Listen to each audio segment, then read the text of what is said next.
오늘은 신명기 네 번째 시간이죠. 지금 모세 선지자는 출애굽 2세대들에게 하나님이 주시는 땅에 들어가서 어떻게 살아야 되는지를 조목조목 가르쳐 주고 있습니다. 이게 왜 중요한가 하면요.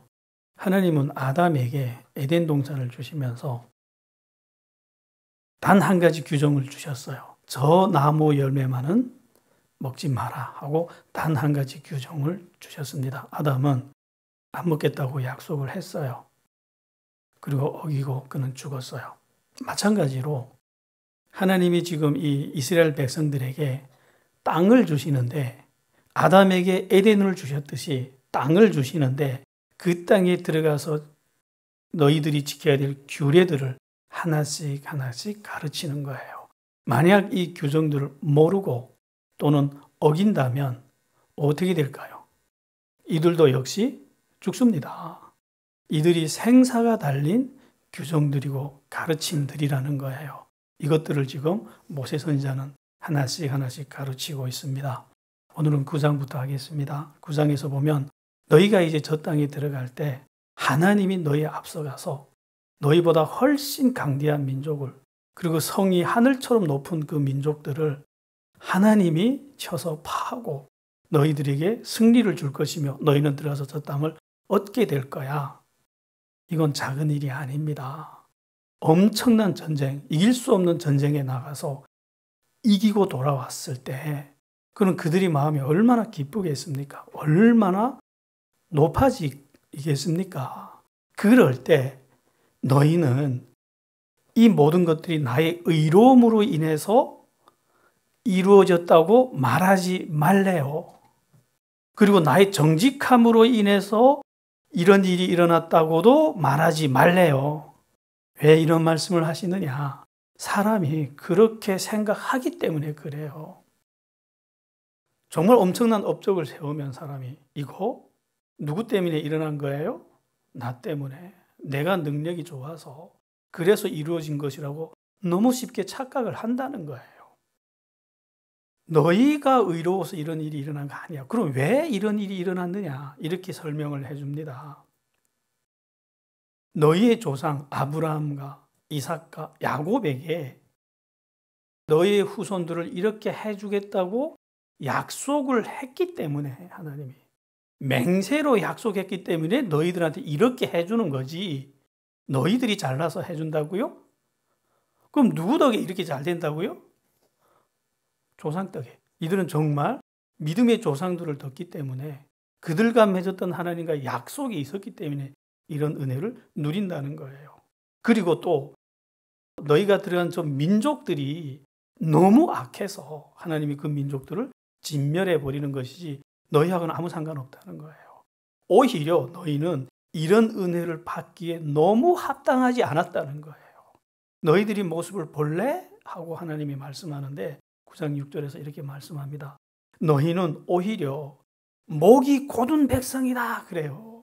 목이 곧다는 게 무슨 말이냐? 당시에는 칼문화예요. 칼로 전쟁을 할 때입니다. 그래서 이 모기를 바닥에 쳐들고 있으면 칼 맞기 딱 좋다는 소리예요. 우리식으로 바꿔서 말을 하면 죽이고 싶을 정도로 교만하다는 말이에요. 이게.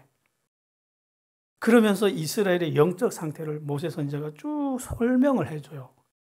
출애굽 때부터 이 시점까지 여기에 오기까지 너희가 얼마나 하나님께 거역을 많이 했는지 배신을 많이 했는지 조목조목 다 읽어줘요. 그냥. 왜 그것 때문에 한이 모세 선지자가 너무 고생했거든요. 40년 목회 막 돌에 얻어맞기까지 했어요. 이 백성들에게. 정말 한이 넘치잖아요. 그래서 9장 6절부터 10장 11절까지는 그걸 쭉 내리 설명하는 거예요. 이렇게 너희는 거역하고 또 거역했다. 무슨 말이냐? 너희는 이렇게 항상 여호와를 거역했음에도 불구하고 하나님은 너희에게 이렇게 큰 은혜를 주셨다는 거예요. 무슨 말 하려고 이 긴 말을 했냐면 12절 13절 말씀을 하려고 이 말씀을 한 거예요. 이렇게 말합니다. 그러니까 이제 너는 이 은혜를 잊지 말아서 내 하나님을 경외하고 그 모든 도를 행하고 그를 사랑하고 마음을 다하고 성품을 다해서 내 하나님 여호와를 섬겨라 그래요. 우리 이렇게 생각하죠. 우리가 이렇게 마음을 다하고 뜻을 다해서 하나님만 섬기면 그건 하나님은 잘 되고 우리는 어떻게 되죠? 우리 지하방에 들어가서 찬송가만 부르면서 살아야 되는 거 아니에요? 그런 두려움이 있잖아요. 정말 많은 사람들에게 경건에 대한 두려움이 있어요. 그래서 우리가 정말 이렇게 살면 어떻게 되는지 모세 선지자가 설명을 해줍니다. 이 모든 것들은 결국 다 내 행복을 위해서 내게 명하는 여호와의 명령과 규례다 그래요. 누구를 위해서요? 너희들이 행복을 위해서. 이렇게 할 때 너희가 행복할 수 있다는 거예요. 이게 정말 모세 선지자의 40년의 깊은 깨달음이에요. 사람들은 행복이 어디에 있다고 생각하냐면 자기 뜻이 이루어질 때, 내가 사장님이 되고 내가 많이 가지고 내가 높아질 때 그때 행복하지 않을까요? 그래서 거기에 도착한 사람들도 여기 꽤 많죠? 행복하던가요? 가난한 자나 부요한 자나 다 공허하고 허무하고. 근데 하나님은 이렇게 말씀합니다. 하나님을 경외하는 삶 속에 진짜 행복이 있다고. 행복은 경건 안에 숨겨져 있어요. 이게 행복에 대한 비밀입니다. 근데 세상은 하나님을 버리는 바람에 행복도 잃어버렸죠. 한 여인을 사랑해도 그렇게 행복한데 이 천지를 지으신 하나님을 사랑해 보세요. 얼마나 행복하겠습니까? 아멘. 야, 정말 비교가 안 됩니다. 그건 경험해 보신 분들이 있을 거예요. 제가 아내를 사랑하면서 그걸 문득 깨달았어요. 야, 저 작은 한 인간을 사랑하는 것도 이렇게 사람을 행복하게 만드는데 하나님을 사랑했더니 그다음부터 돌들이 다르게 보여요. 나무 잎새들이 다르게 보여요. 흘러가는 강물이 왜 그렇게 보석처럼 찬란한지. 너무 이거 어떻게 돈으로 삽니까? 이거 어디까지 높아지면 이런 게 우리 마음에 와닿습니까? 그러면 하나님을 사랑한다는 거, 이웃을 사랑한다는 게 구체적으로 삶에서 어떻게 표현이 돼야 하느냐 하는 거예요. 그것이 바로 이 율법의 규례들입니다. 제가 이렇게 율법 규례들 하나씩 가르치면서 지금까지 그 레위기랑 출애굽기랑 신명기에 있는 규례들을 가르쳤더니 여러분들이 들어보다가 야, 저건 아닌데 이랬던 것이 있었나요? 야, 저거는 정말 받기 어려워. 저건 정말 부당해. 이랬던 말씀이 있었나요? 하나같이 지당한 말씀들이 아니었나요? 이런 것들을 지키라는 거예요. 그런데 조심하십시오. 이런 것들은 문자 그대로 지키려면 굉장히 위험해집니다. 어떤 말씀들은 이렇게 나와요. 막 어떤 사람들 막 돌로 쳐 죽여라 이래서 그럼 여러분들이 돌로 쳐 죽이면 안 되겠죠. 이거는 여기에 기록된 조항들은요. 3,500년 전의 문화를 배경으로 해서 주신 규정들이에요. 그걸 오늘 이 인터넷 시대에 현 시대에 그대로 적용을 하려고 하면 정말 위험합니다. 그거는. 이런 걸 보고 문자주의라 그래요. 문자 그대로 지키려고 한다면 맞지 않는 것들이 또 많아요. 우리는 여기에 기록된 조항들을 보면서 이 말씀 속에 깃들어 있는 기본 정신, 핵심 원리를 이해해서 그거를 우리 삶에 적용하자는 거죠. 그리고 또 이렇게 말씀합니다. 모세 선지자가 너희는 마음의 할례를 행해라 그래요. 이미 할례는 다 끝난 사람들이에요. 유대인들이니까. 그런데 이거 모세 선지자가 말을 했으니까 맞아 안 죽었지. 평범한 사람이 이 말하면 맞아 죽어요. 그 당시에는. 유대인들이 이 할례에 대한 자부심이 얼마나 대단한지 아세요? 아예 온 세상 사람들을요 할례를 가지고 두둥분을 해버렸어요. 할례 받은 자와 할례 받지 못한 자. 이게 무슨 말인지 아세요? 할례 받은 사람은 하나님의 백성이라는 표식이에요. 그 나머지는 아무리 그래봐야 지옥에 갈 사람들. 이렇게밖에 안 바라봐요. 그건 오늘날도 동일합니다. 그런데 그렇게 자기들이 할례에 대해서 자긍심이 대단한 사람들 보고 너희들이 받은 할례 그거 쓸데없어 이 말이에요. 그러면서 정말로 너희가 하나님의 백성 되고 싶니? 그러면 몸에다가 표시 하나 해놓은 거 그거 가지고 되는 거 아니야. 마음의 할례를 하라 그래요. 그게 진짜 할례고 그렇게 할 때 하나님의 백성이고 그렇게 할 때 하나님이 약속하신 이 모든 축복들과 은혜들을 만날 수 있다는 거예요. 그러면 마음의 할례라는 또 뭐죠? 신앙이라는 거는요. 순간순간의 선택이에요. 그냥 어떤 규정들을 지키는 거 신앙 아닙니다. 진짜 신앙이라는 건요. 선택이에요. 순간순간 선과 악이 내 앞에 있을 때 하나님 때문에 선한 것을 선택하는 거. 하나님의 뜻과 내 욕심이 있는데 그때마다 하나님의 뜻을 선택하는 거.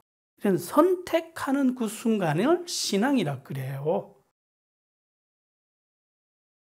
하나님은 이렇게 살기를 원해요. 그래서 우리 신앙인이 되면 하나님 앞에 경건하려고 하면 괴롭습니다.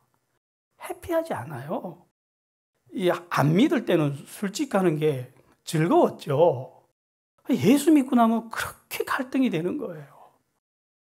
그리고 주일날 좀 어디 놀러 가고 싶은데 그렇게 갈등이 되는 거예요. 그래서 왜 하나님 믿으면 좋다는데 이렇게 힘드냐 그러는데 힘든 거 당연합니다. 갈등이에요, 갈등. 왜 하나님이 우리에게 이런 길을 제시하냐면요. 아담 때부터 그랬어요. 어쩔 수 없이 하나님의 뜻만 따라가야 된다면 그건 선택이 아니죠. 그건 신앙 아니에요. 그건 소한테 코 깨가지고 그거 끌고 가는 거랑 똑같잖아요. 그건 인격이 아니죠.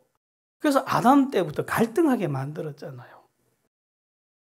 하나님의 뜻과 자기 뜻을 선택할 수 있는 자유를 주시고 그 자유로운 인격이 하나님을 사랑해서 하나님과 했던 약속을 지키는 신실한 마음에서 하나님의 뜻을 선택하도록 만들었잖아요.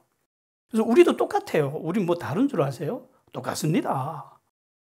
근데 이게 뭔가를 선택한다는 건요. 우리도 지금 오늘 날도 좋은데 놀러 갈 때 많은데 교회 오는 걸 선택했잖아요.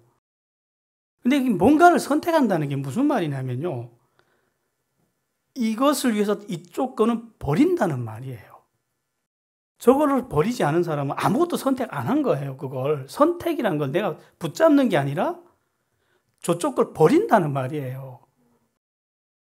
근데 이 붙잡거나 버리는 게 어디서부터 시작되냐면요. 마음에서부터 시작됩니다. 이거는. 그냥 살 한 점 아프게 뜯어냈다 해서 백성이 되는 게 아니라 마음에서부터 너희가 이 하나님의 말씀이 아닌 것들, 뜻이 아닌 것들은 아프게 뜯어내라는 거예요. 해봤어요? 정말 아픕니다, 이거. 진짜 아파요, 이거. 정말 내가 사랑했던 거. 이거를 버리는데 얼마나 아픈지 저는 경험해 봤습니다. 제가 마지막으로 버렸던 게 무엇이었냐면요. 자존심이었어요. 여러분들이 가장 소중하게 여기는 게 아내도 아니고 자녀도 아닙니다. 자존심이에요. 그 자존심을 버리게 하려고 하나님은 몇 번이나 메시지를 주셨어요. 너를 버려야 된다. 그래야 하나님의 뜻이 너를 통해 이루어질 수 있어. 정말 그거 버리는데 정말 얼마나 아프던지 눈물이 그냥 뚝뚝 떨어질 정도로 아픕니다. 근데 그거 해야 됩니다, 여러분들. 그거 해야 뭐가 된다고요? 그때부터 하나님의 백성이라는 거예요. 봐요? 이 출애굽 2세대가 얼마 전에 얼마나 끔찍한 일을 당했냐면 바알부올에게 엎드렸잖아요. 그때 그 아름다운 여인들에게 엎어졌다가 하루에 24,000명이 죽었습니다. 그때 그거를 떼어내지 않았기 때문에 엎어졌다가 죽었잖아요. 이 사람들이 할례를 안 했나요?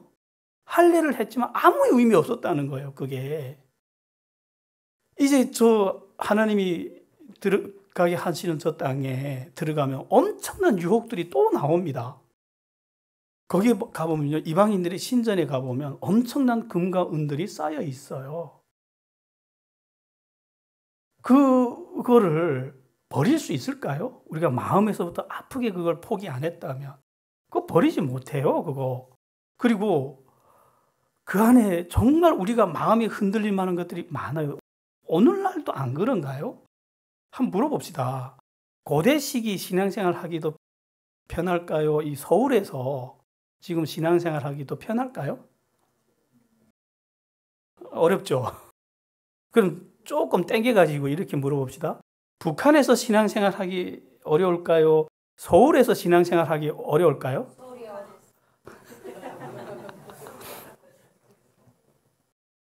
저는 서울이 더 어려웠어요.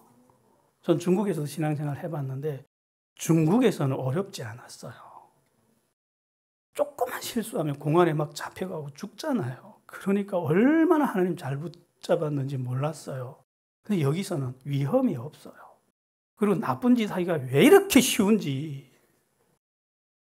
야, 너무 쉬운 거예요. 그냥 손 하나만 내밀면 천지에 널린 거예요. 나쁜 짓들이. 그걸 순간순간 포기하는 게 쉬울까요? 더 어렵습니다. 정말 세상을 버리고 나를 버리지 않는다면 하나님의 뜻을 따르지 못해요.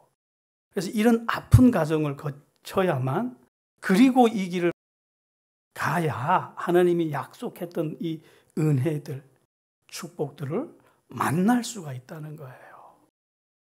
출애굽 세대들이 뭐 이 길을 안 따라왔나요? 억지를 해도 다 끌려왔잖아요. 근데 결국 다 죽었잖아요. 사랑하지 않았으니까. 마음의 할례를 하지 않았으니까. 정말 깊죠? 40년의 목회 속에서 깨달은 하나님의 깊은 말씀들이라서. 그리고 이렇게 말씀합니다. 너희는 나그네를 사랑하라 그래요. 이거 윤리 아닙니다. 권고하는 것도 아니에요. 하나님의 나라에서는 이게 법이에요. 왜 그러냐? 너희도 원래 애굽에서 나그네였지 않았느냐? 그래서 나그네 괴로움은 너희가 알지 않느냐? 그러니까 나그네를 사랑해라. 그리고 이게 얼마나 중요하냐면 이렇게 말씀했습니다. 나그네를 사랑하는 것이 곧바로 내 하나님을 경외하는 거다 이래요. 이게 왜 이토록 중요하냐면요. 하나님의 궁극의 뜻이 뭐냐면 이스라엘을 복을 줘서 잘 살게 하자는 게 궁극의 목적 아닙니다. 그건 뭐냐면 이스라엘을 통해서 온 세상에 하나님을 보여주자는 것이 궁극의 목적이었어요. 그래서 이스라엘의 나라를 기어이 어디다 만들었냐면 이 세상에 땅이 그렇게 많은데, 좋은 땅도 그렇게 많은데 다 그 가나안 땅에다 갖다 놔요. 왜 가나안 땅이어야만 했느냐? 가나안이 길의 나라입니다. 지금 이스라엘은 무슨 말이냐? 거기가 지리학적으로 유럽 대륙, 아시아 대륙, 아프리카 대륙이 서로 코를 맞댄 장소예요. 이쪽 대륙에서 저쪽 대륙을 가려면 거기를 지나가야 돼요. 길목에 딱 있는 거예요. 그러다 보니까 거기는 항상 나그네들이 많은 거예요. 그런 사람들에게 잘 대해줘서, 그래서 그 사람들이 이들을 통해서 하나님을 경험하고, 그러면 세계 선교가 저절로 되는 거예요, 이 나라가. 11장에서는 이런 말씀을 합니다. 지난 40년 동안에 있었던 중요한 일들, 이런 일들을 너희는 기록해서 기억해라. 그리고 이 기록한 것들을 자녀들에게 가르치라고 신신당부해요. 자녀들에게 가르치라고. 아니, 지나간 일을 왜 자꾸 끄집어내서, 좋은 일도 아닌데 그걸 왜 자꾸 끄집어내서 이렇게 가르치라 할까요? 여기에 굉장히 중요한 게 있어요. 이 지나간 일들을 보고 역사라고 그러죠. 그런데 특별히 이스라엘 사람들이 겪었던 역사는 하나님이 계시의 역사였어요. 우리와 함께 하시는 하나님이 얼마나 전능하신지, 얼마나 우리를 사랑하시는지, 얼마나 신실하신지, 또 얼마나 공의롭고 또 얼마나 무서운지, 이런 것들을 안 배우고 그 하나님을 알 길이 있나요? 이거 안 가르치면, 인간이 안 가르쳤는데 알 수 있는 방법은 없어요. 아무리 신령해도.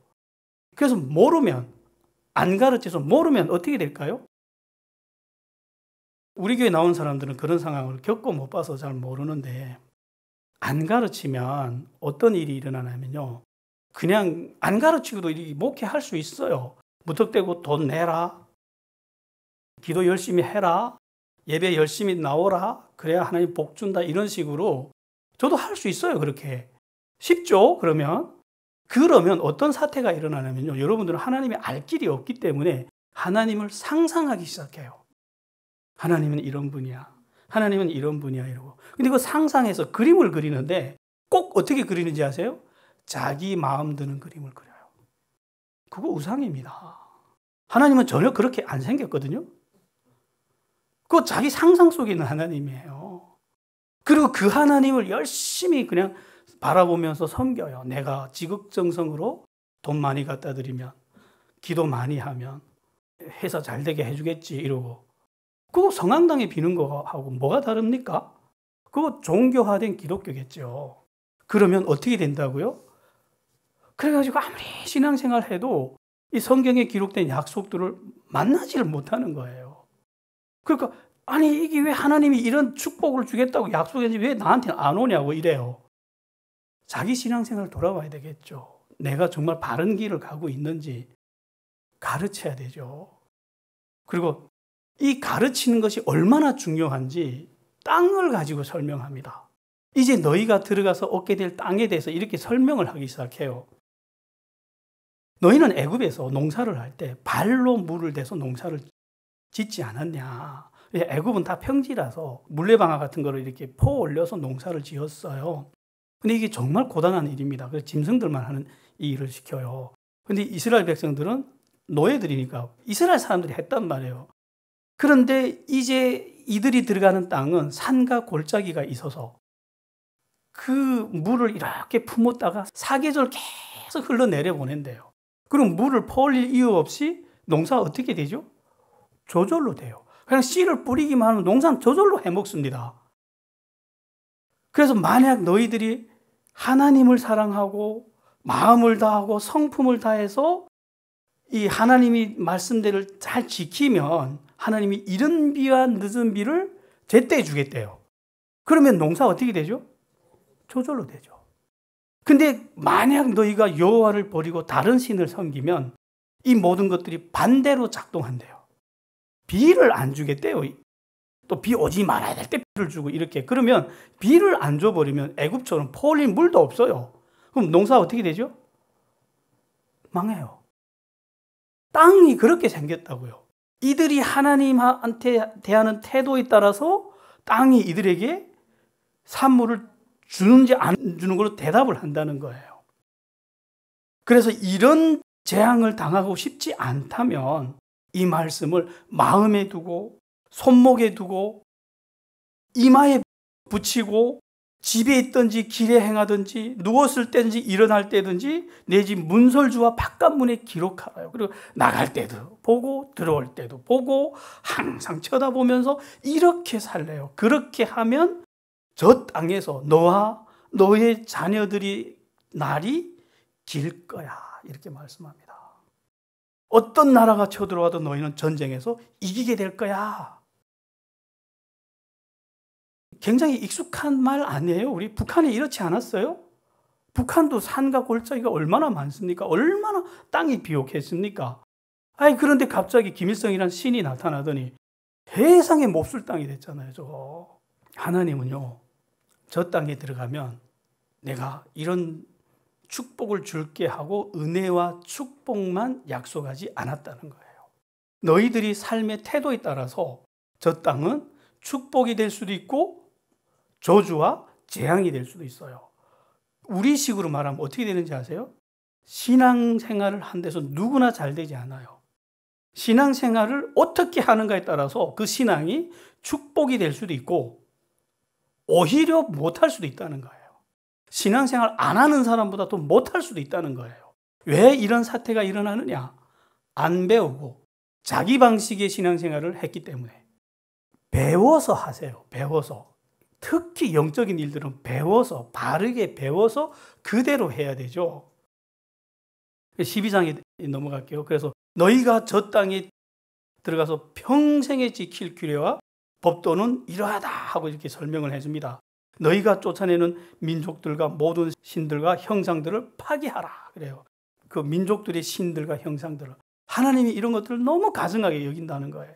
그리고 연구도 하지 말래요. 이게 어디서 왔냐, 이걸 엎드리면 뭘 줄까, 이런 연구조차 하지 말래요. 그리고 정해진 곳에서 예배와 제사, 번제, 11조, 거제를 비롯한 모든 행사를 하래요. 이게 무슨 말이냐, 지멋대로 아무 데서나 야 우리가 힘세니까 우린 여기서 예배 드리자 이렇게 하지 말라는 거예요. 하나님이 정해준 곳에서 예배를 드리라는 거예요. 그러니까 여러분들도 예배 드리러 여기 나왔잖아요. 집에서 예배 드려도 되잖아요. TV만 켜면 뭐 설교들이 쏟아져 나오는데 정해진 곳이에요, 거기가? 아니에요. 정해진 곳에서 예배를 드리라고. 그리고 반드시 피는 먹지 마라. 당시에는 하나님이 피를 구별해 버렸어요. 거룩한 성물로. 왜? 제사를 지낼 때 피는 죄를 속하는 성물이거든요. 피 없으면 하나님께 나가지를 못해요. 그래서 피는 이렇게 구별을 했습니다. 그리고 하나님께 드려진 성물들은 반드시 택하신 곳에서 레위인들과 내 자녀와 노비들과 함께 먹어라. 이 무슨 말이냐? 그때는 11조람 이런 게 소, 양, 염소 이런 것들이에요. 가져다가 그 하나님이 그 정해진 곳에 가서 성막이 있는 곳에 가서 잡아서 또 노비들이랑 같이 먹으래요. 근데 레위인들을 꼭 잊지 마라 하고 레위인들을 신신당부합니다. 그래서 너는 삼가 내 땅에 거하는 동안 레위인을 저버리지 말아라 그래요. 왜 이렇게 특별히 당부를 하냐면 레위인들은 생업이 없어요. 하나님이 안 줬어요. 아예 땅을 안 줬어요.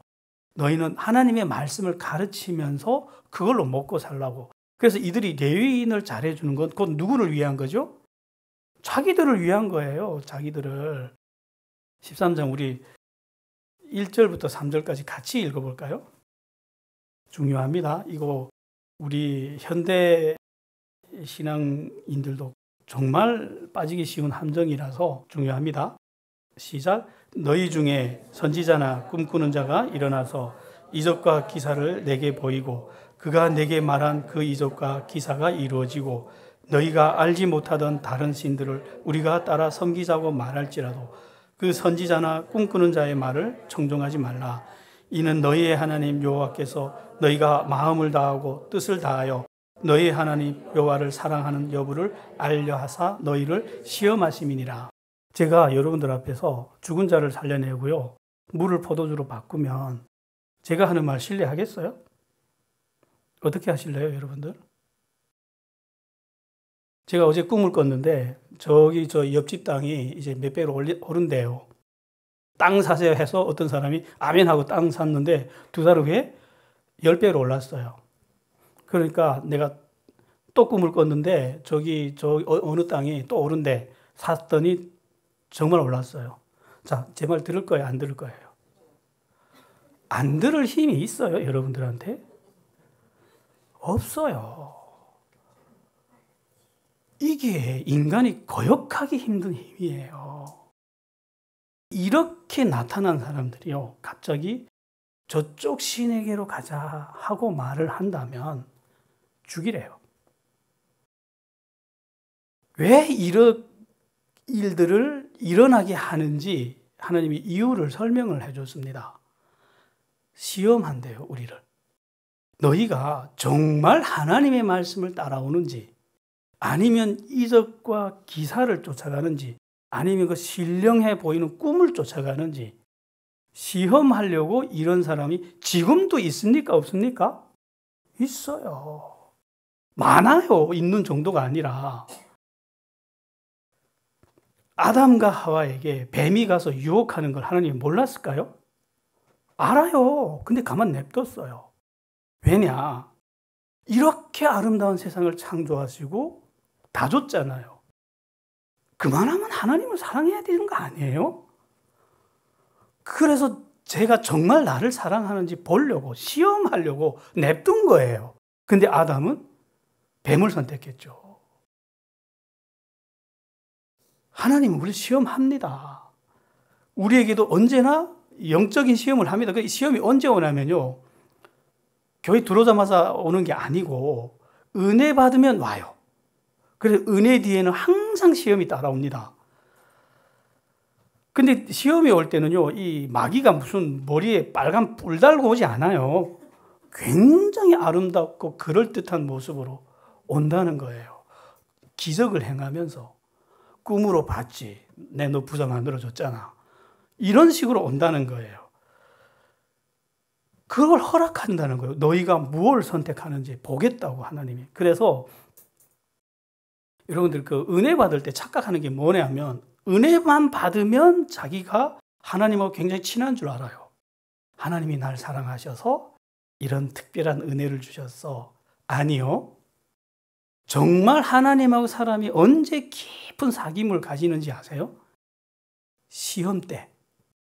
시험이 와서 그 시험을 넘어갈 때.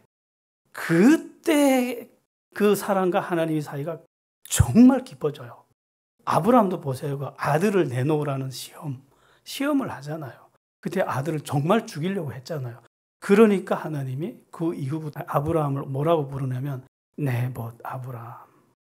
그 자녀들까지 축복받는 거 봐요. 오늘 이 민족을 이런 축복을 왜 줬다고요? 아브라함하고 내가 약속했기 때문에 주는 거야 이러잖아요.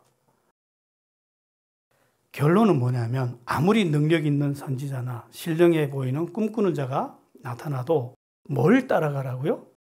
말씀만 따라가세요. 하나님께로 갈 수 있는 길은 말씀 밖에는 없습니다. 진짜 없어요. 이 사람들이 얼마나 위험한지 하나님이 내 아내나 형제라도 죽이래요. 영적인 문제 앞에서는요, 형제도 상관없어요. 영이 다르면 우리를 죽이는 곳으로 데려가거든요. 그래서 이게 제 말이 아니고요. 출애굽기 3장 12절에 보면 이런 말씀이 있어요. 하나님이 모세 선지자를 보내면서 내가 반드시 너와 함께 할게.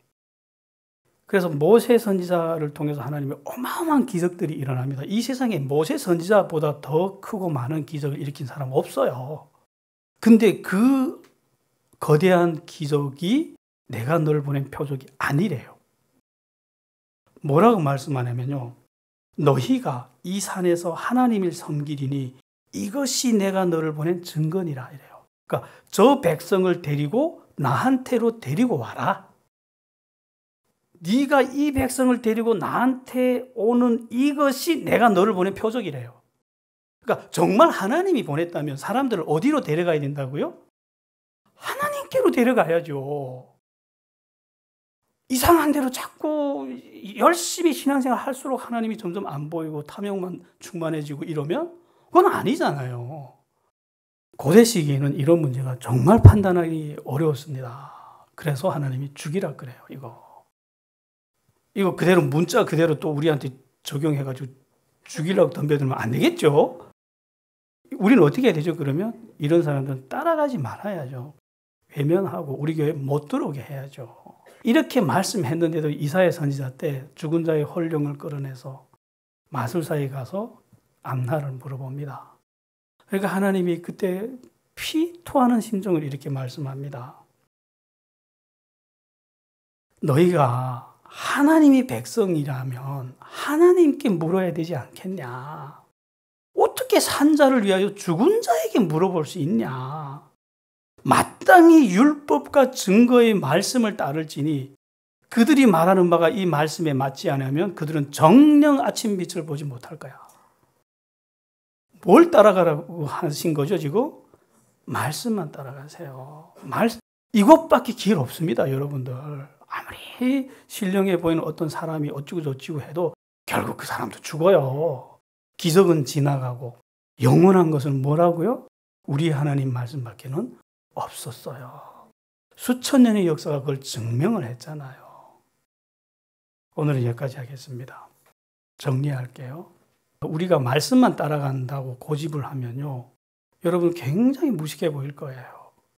세련된 이 문화에서 인본주의적 문화가 굉장히 나날이 발전하는 이 세계에서는 굉장히 고리타분해 보이고 옛날 사람 같아 보이고 이렇게 될 거예요. 감내하세요. 왜? 우리는 세련된 걸 추구하는 게 아니라 바른 것을 추구하잖아요. 그리고 진리는요, 못생겼습니다. 거짓된 것들은 얼마나 아름답게 항상 나타납니까? 진리는 꾸밀 필요가 없잖아요. 진리가 얼마나 거칠고 못생겼는지 아세요? 예수님의 십자가 본 적 있어요? 얼마나 더러운지 아세요? 피 묻고 못생기고. 근데 그게 진리였잖아요. 아름다운 것에 미혹되지 마세요. 바른 것들은요, 텁텁해요. 아름답지가 않다고요. 그러니까 감내하면서 우리는 어디로만 간다고요? 말씀으로만 따라갑시다. 기도합시다. 하나님, 오늘도 우리에게 주신 말씀이 귀합니다. 우리는 이 말씀을 금덩어리처럼 보석처럼 마음에 품고 돌아가서 이렇게 살겠습니다. 하나님, 그럴 때 우리의 삶이 옳다는 것을 세상에 알게 하여 주십시오. 하나님이 약속했던 은혜들이 우리의 삶 속에서 충만히 나타나게 해 주십시오. 예수님 이름으로 기도했습니다.